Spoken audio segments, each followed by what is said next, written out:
Shabbos before Purim.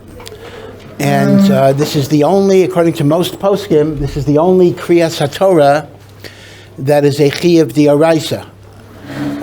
It's interesting. The obligation to read the Torah on Shabbos and Yom Tov is not a D'Oraisa. It's a D'Rabbanan. But strangely enough, it's a very early D'Rabbanan. It's a Takana of Moshe Rabbeinu. So Moshe Rabbeinu himself made rabbinic enactments. So it turns out that this may be a D'Rabbanan that's earlier than some D'Oraisas, because some D'Oraisas we didn't get till the 40th year in the Midbar. And this may have been earlier. We don't know exactly what year Moshe Rabbeinu was masakin it. So Kriyas HaTorah B'derech Klal is Midrabanan. Moshe Rabbeinu was masakin on Shabbos and Yom Tov. Ezra was masakin by the time of the Second Temple. He was masakin Monday, Thursday, and Shabbos Mincha. Okay, Takanas Moshe Rabbeinu, Takanas Ezra.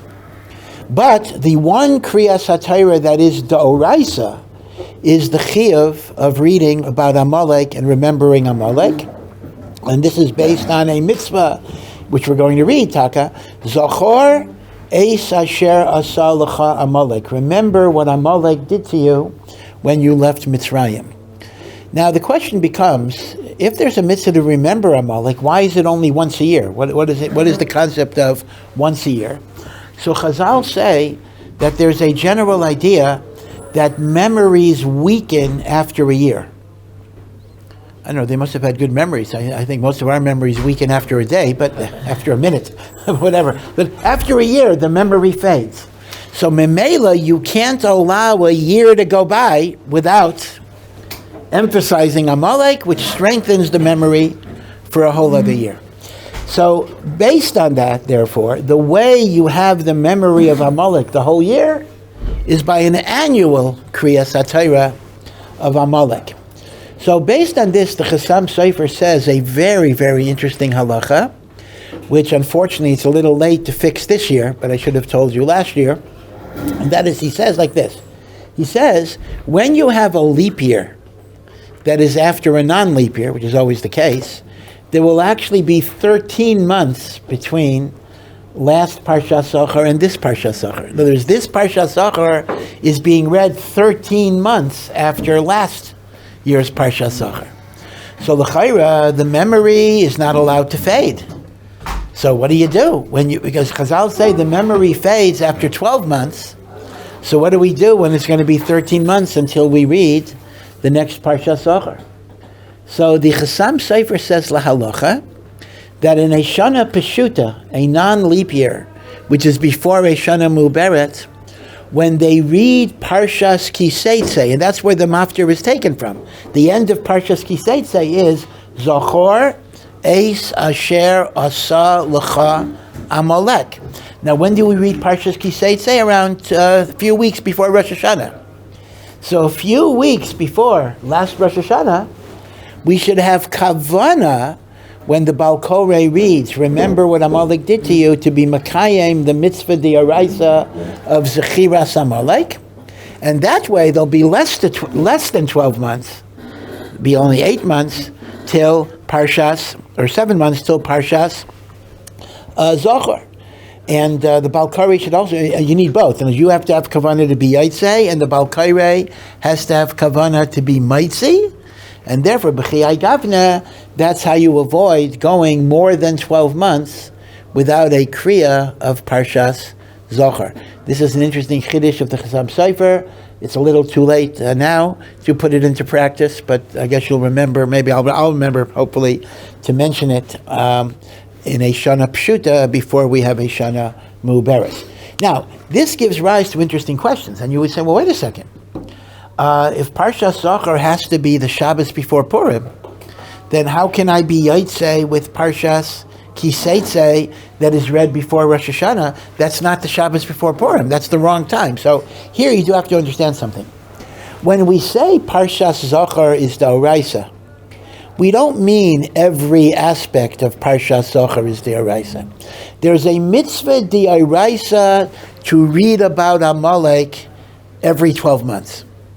But theoretically, that could be whenever you want, or whenever the Torah is up to it. The Chachamim said you should fulfill this mitzvah by the Shabbos before Purim, because since Purim talks about the destruction of Haman, and Haman is from Amalek, so it's logical to connect Parshas Zachor to Purim. But that's not a chelek of the mitzvah d'oraisa.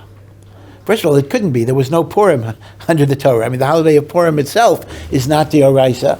So how could there be a d'oraisa requirement to read it the Shabbos before Purim? So when we say Parshas Zachor is d'oraisa, we mean the kriya is d'oraisa, but the particular week that you're doing the mitzvah, that is Drabanan. And Megillah, the Chazam Sofer says, if more than 12 months is going to elapse, you should try to be Makayim the Doraisa by the Kriya in Kiseitze, and then you'll be Makayim it again. Well, okay.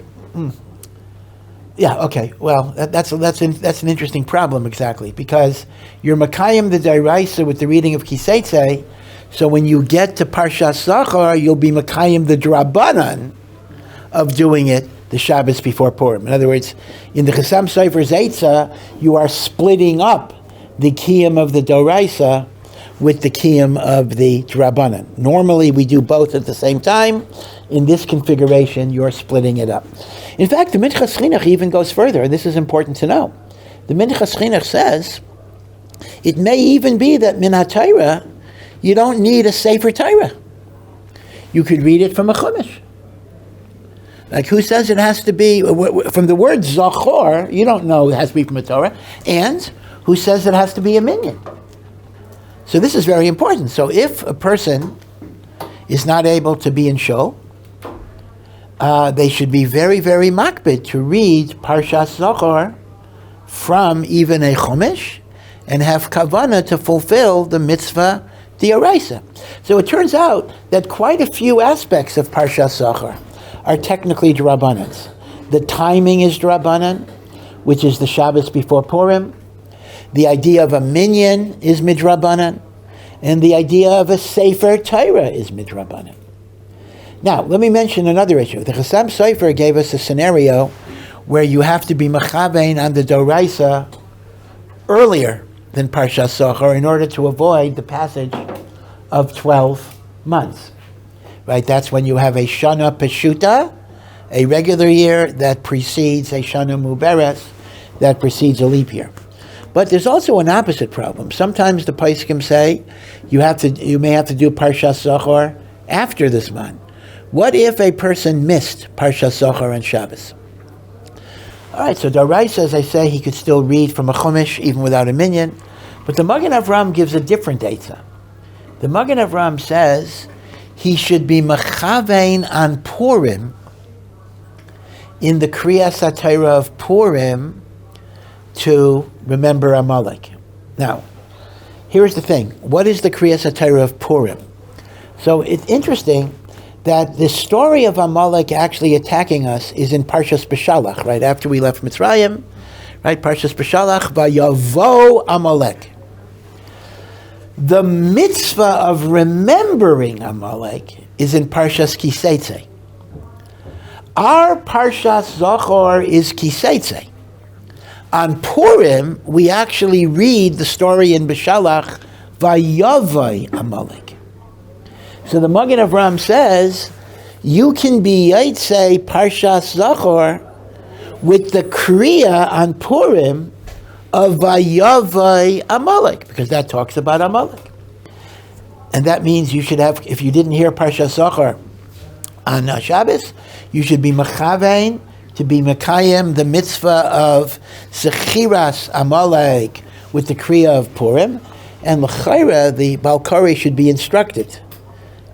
Perhaps, maybe we should think about that in case there's somebody, I mean, probably not that many, but in case somebody didn't hear Parshas Zachor, he should be Mechavin to be Maitzi. Now, the Magen Avram is actually controversial, because the Magen Avram is making the assumption you could be Mekayim, the mitzvah of remembering Amalek, by reading about the war of Amalek. Many Achrayim say that's not true. You can only be Mekayim, the mitzvah of remembering Amalek, in a parsha that tells you must remember Amalek. In other words, the words, Zachor, Eis, Asher, Asa, Lecha, Amalek, only appears in Kiseitze. It does not appear in Beshalach. And therefore many Achrayim say it is not enough to remember Amalek, you have to remember that you have a mitzvah to remember Amalek. And since in Parshas B'Shalach there is no mention of the mitzvah to remember Amalek, you bedafka have to read Parshas Kiseitze.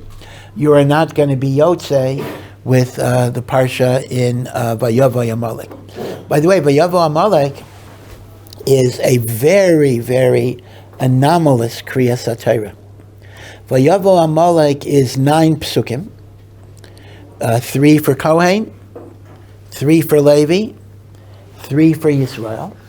Now we do know that the minimum size for every aliyah is 3 verses. That is true.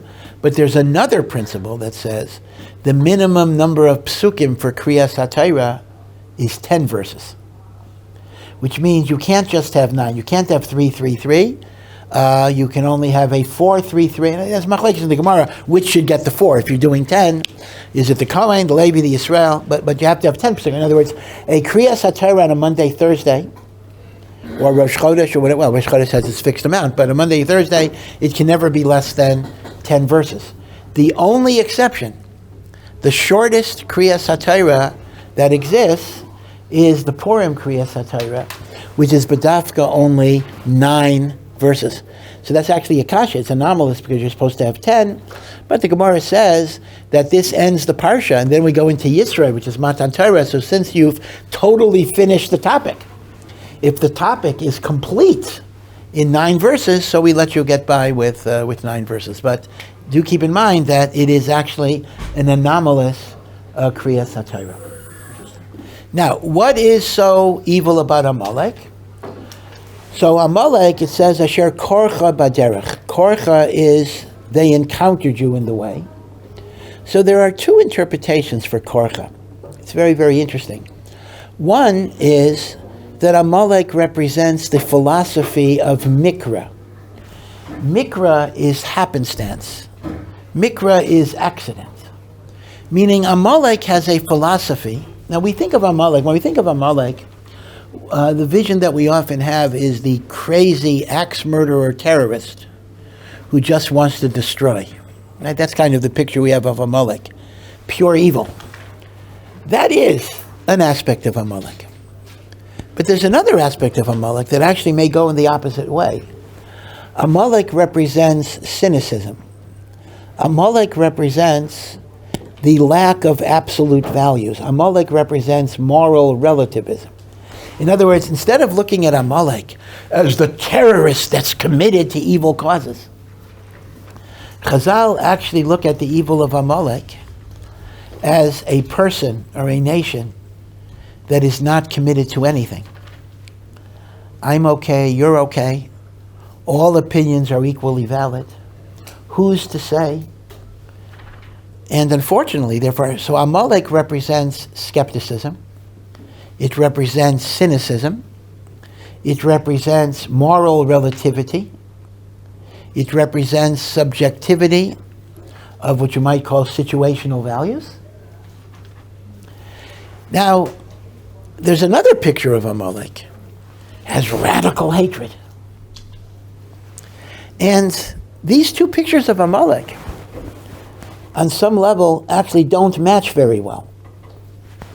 Because the cynic will say, who cares what you do, who cares what I do what you want, I do what I want. Nothing makes a difference. Amalek is a philosophy of nihilism, or nihilism, how you pronounce it. But nihilism seems to be a little inconsistent with active hatred. You see what I'm saying? I mean, active hatred normally means somebody is committed to a cause. But the answer has to be that the one thing the nihilist hates above everything is the notion that some things matter. Meaning, I'm so committed to the idea, that becomes my fanaticism.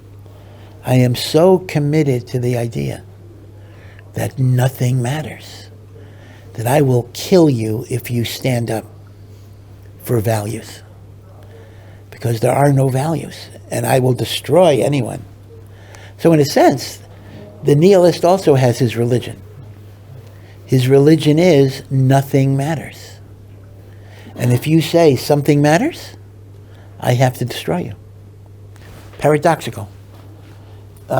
Nothing matters becomes something that very much matters.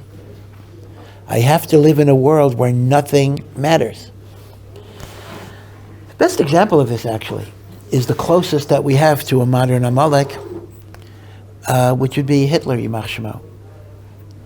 Now, this may sound very sacrilegious. In fact, I'm a little uneasy to even say it. But Hitler happened to be a very perceptive observer of Judaism. Hitler understood Judaism a lot better than many Jews. He understood it, and he hated it. That's where the wrong turn took place. He understood that Judaism introduced something called morality into the world. That Judaism introduced, in fact, he hated Christianity for the same reason, because he said Christianity borrowed it from Judaism. The notion of morality, the notion of subservience to a higher authority, the notion that the strong must protect the weak, that those people who are vulnerable, we have to help and not exploit. He understood that's exactly what Judaism was saying. And he even writes in Mein Kampf, not that I'm an expert in Mein Kampf, but he writes in Mein Kampf that Judaism cursed the world by introducing conscience to the world. And conscience is wrong, because after all, in the Hitler view of the world, life is about power. Life is about domination. Life is about getting whatever you can get. That's what the philosophy was. And if I have this religion that's saying, no, you can't just get whatever you want. There are standards, there's morality, there's compassion. See, this is so amazing. He understood this. He understood what the Torah is doing. He understood what God is saying. And he said, I can't, no. And he said no. He said no. And that is why, even though people often say, well, Hitler was not fighting Judaism, Hitler was killing Jews, because after all, Hitler didn't care if you were religious or not religious. And that's true. He didn't care if you were from or not from. In fact, there were even Jews who converted to Christianity that died in the concentration camps. But at its deepest level, Hitler was fighting against God. And indeed, how does the Torah describe Amalek? Milchama Lashem.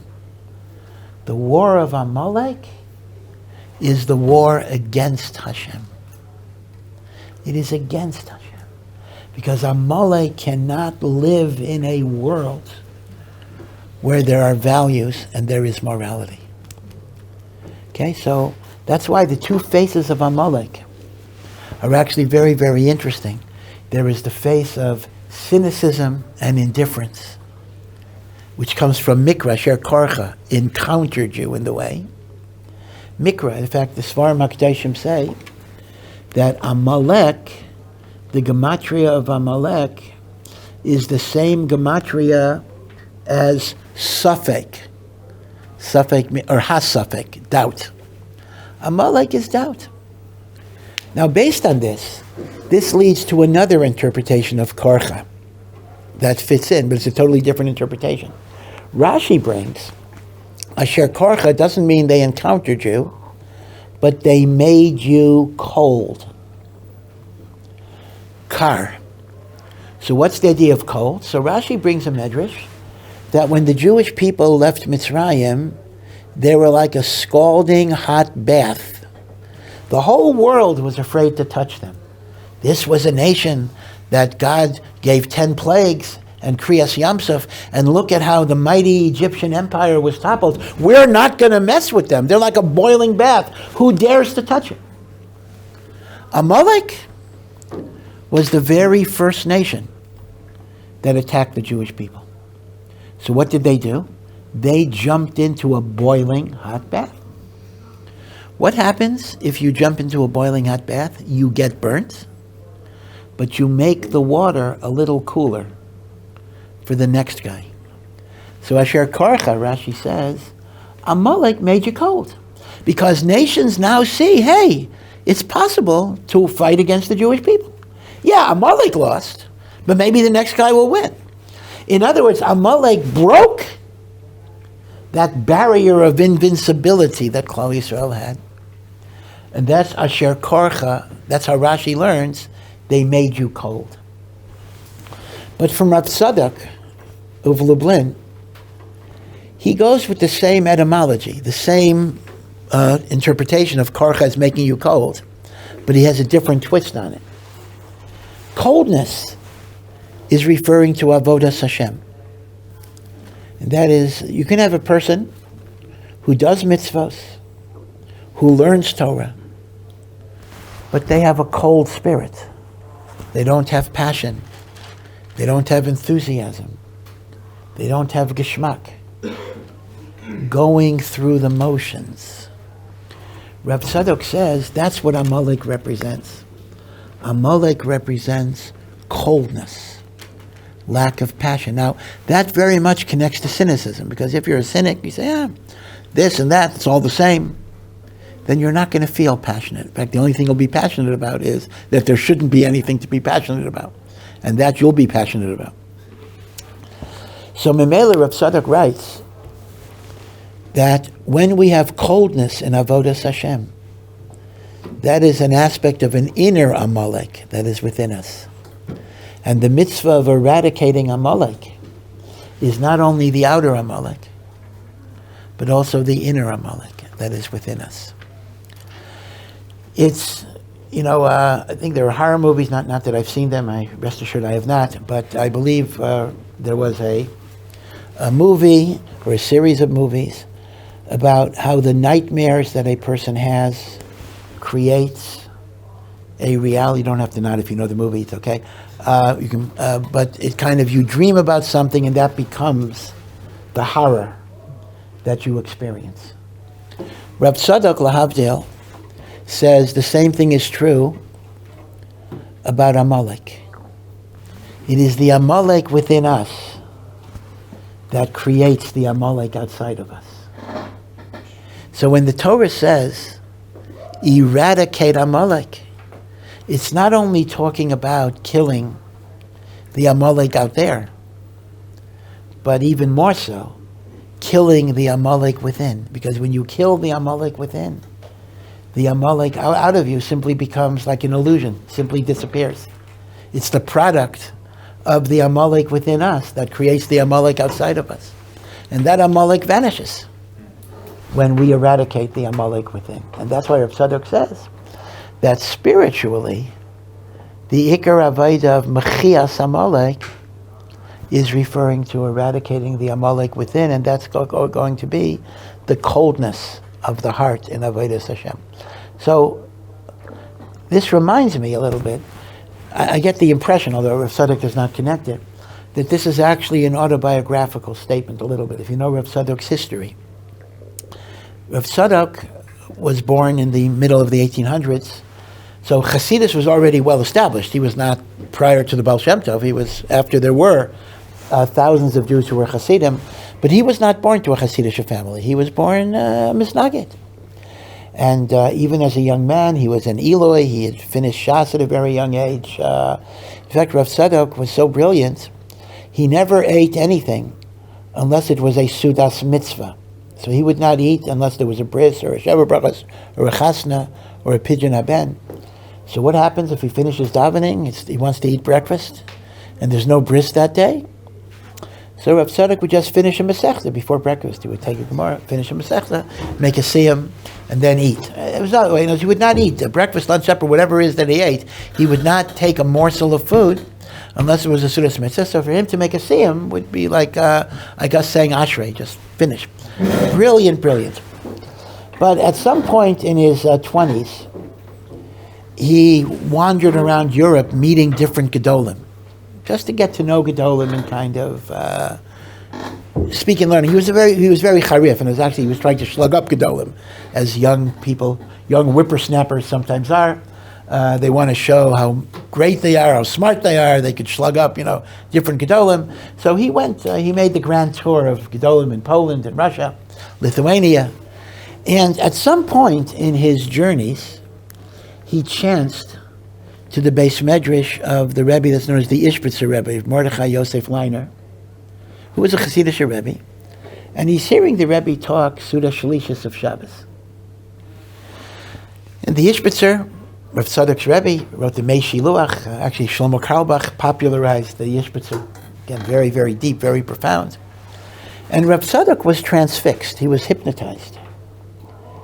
And in the middle of the Ishbitzer's talk, Rav Tzadok breaks down in sobs, uncontrollable sobbing. And he's grabbing his head and he says, all I was until now was a brain. I didn't have a heart. But now my heart is on fire. Don't you see the fire? Don't you feel the fire? Because apparently other people were used to the Ishbitzer. They weren't necessarily as nispael as Rav Tzadok was. But this shook him to the core of his being. And he became, from that point onwards, for the next 30 years, he became a devoted chassid of the Ishbitzer. Now, in terms of pure Shas Poskim learning, although the Ishbitzer was a great Talmid Chacham, Rav Tzadok may have been greater. But he was mevatel himself to the Ishbitzer.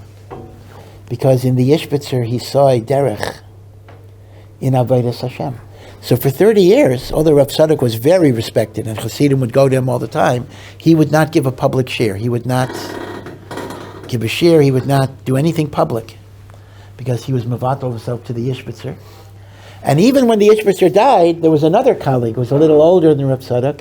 This was also an interesting defection into the Chassidus. Rabbi Kiv Eger's grandson, Rav Leibele Eger, who became a Chassid. So Rav Tzadok deferred to Rav Leibele to become the Rebbe after the Ishbitzer. By the way, when Rav Leibele Eger became a Chassid, that was like an intro. I mean, the family were treating that as if he became a goy. I mean, they were really trying to reclaim him. They thought he was captured by a cult, whatever it would be. It was a big scandal. It made the news that Rabbi Kiv Eger's grandson became a Hasidic Rebbe. But be it as it may, Rav Tzadok's epiphany, if I could use that word, it's borrowed from Christianity, but it's a good word. Epiphany is this deep spiritual transformation that a person goes through. Rav Tzadok had an epiphany. And he realized that until then, he was cerebral. His mind penetrated the Torah. But now he had to bring it to his heart and his feelings and emotions. So to me, it's no accident that Ibadavka says that the root of Amalek is the coldness of the heart, in which your mind may be serving Hashem, but your heart is not serving Hashem. And he says that is the shayrish of Amalek. That is the meaning, Asher korcha baderech.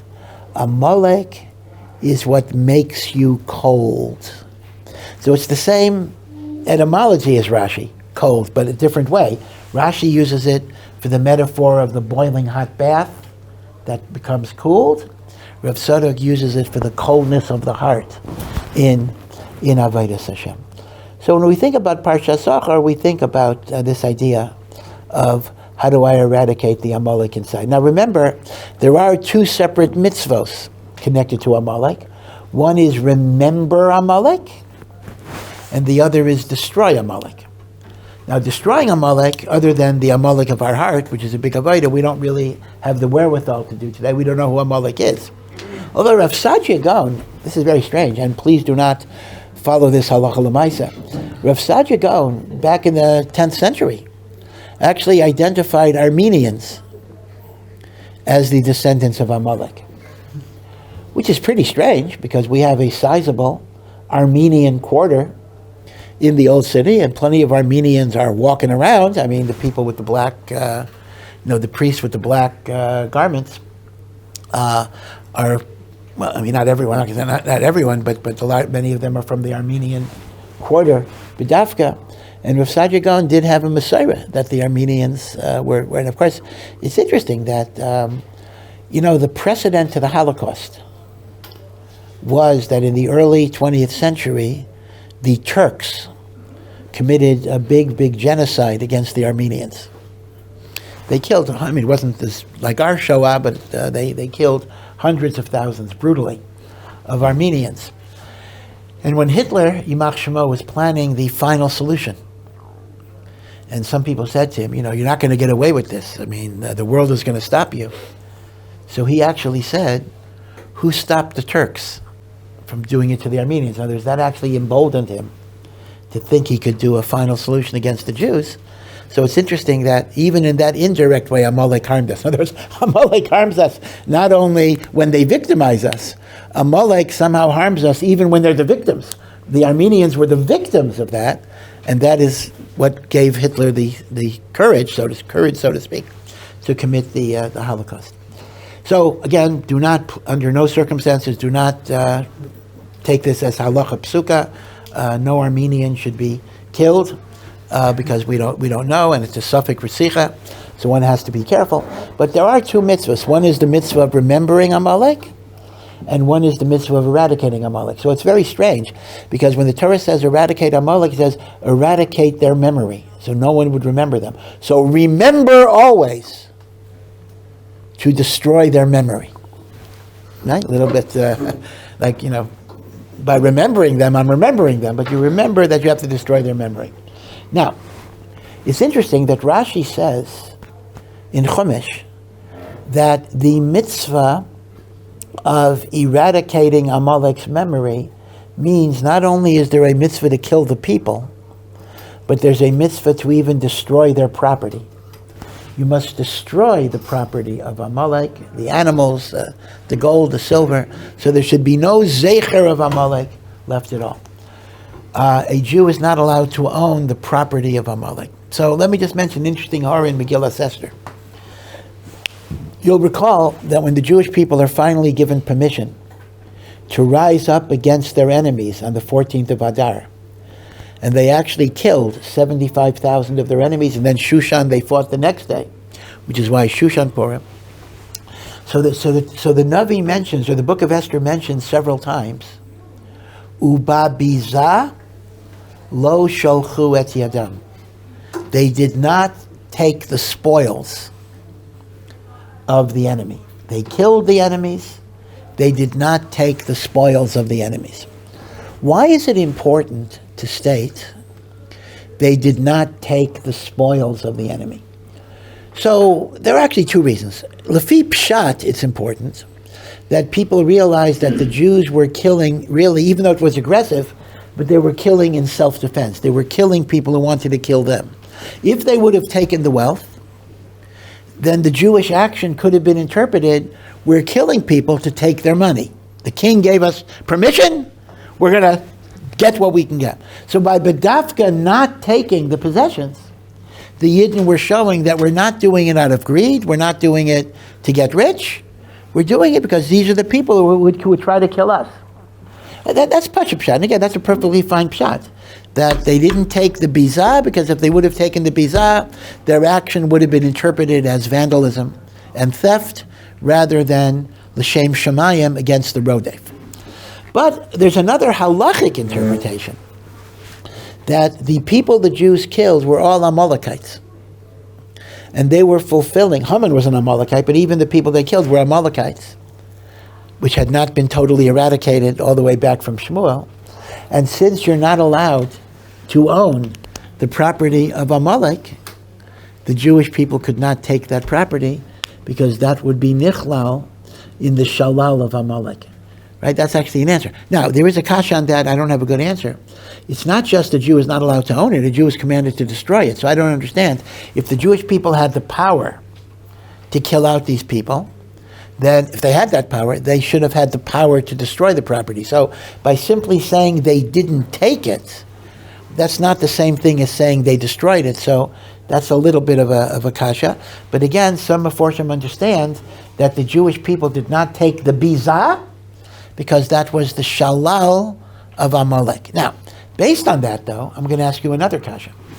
It says that when Haman was executed, so Achashverosh took the ring that Haman wore that was a sign of his authority, and that ring was given to Mordechai. Mordechai became the prime minister, and it says Achashverosh gave Esther and Mordechai the house of Haman.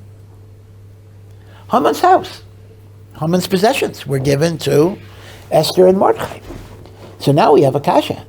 If you're telling me the halacha is that the spoils of Amalek cannot be taken, and that is why the Jewish people did not take the biza, then how could Esther and Mordechai take Beis Haman? Haman is from Amalek. He's called Haman or Agagi because Agag was the king of Amalek that that Shaul was supposed to kill. And Shaul didn't. And in the meantime, Agag impregnated a woman who was the ancestor of Haman. And then Shmuel killed Agag, but the damage was done. They didn't trace the woman that got pregnant and the like. So how could Mordechai and Esther take Beis Haman? Isn't Beis Haman the Shalal of Amalek?